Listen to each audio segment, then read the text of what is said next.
In this module, we're going to take a closer look at runtime installation. We're going to cover installation requirements, how to install a local atom, and then talk about a molecule installation as well. Before installing an atom or molecule, we must understand the basic installation requirements.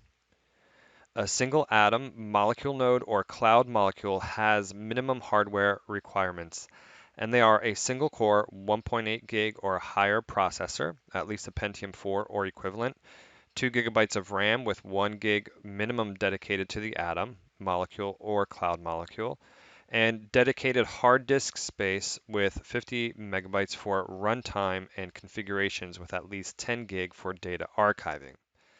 Now you can see that these are pretty low, but keep in mind these are minimum requirements and need to be adjusted based on your processing needs. In a high volume scenario where processes execute concurrently or push large volumes of data, the hardware requirement should be at least dual core 64 processors or higher, 4 gigabytes of RAM with at least 2 gig dedicated to the atom, node, or molecule, and 100 to 200 gig of disk space for storage. Keep in mind, the more processors and RAM will allow you for increased and simultaneous executions.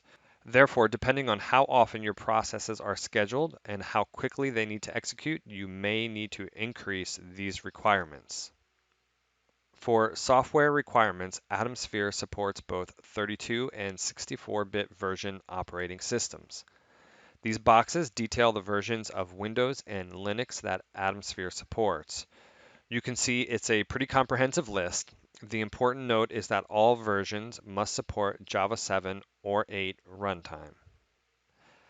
Dell Boomi does not officially support installations on Unix operating systems. However, if your system meets the Linux requirements, including using a modern Unix operating system, that would include Mac OS X, and is supporting the latest Oracle JVM, then it may work on a Unix system.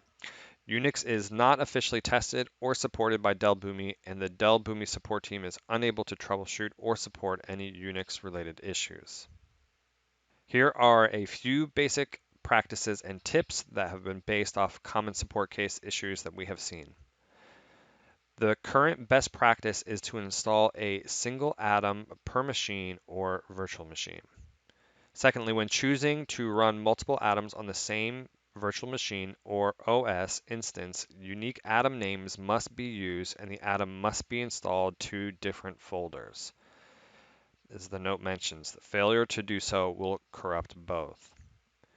And finally, do not allocate all available memory to an atom. The max is 90%.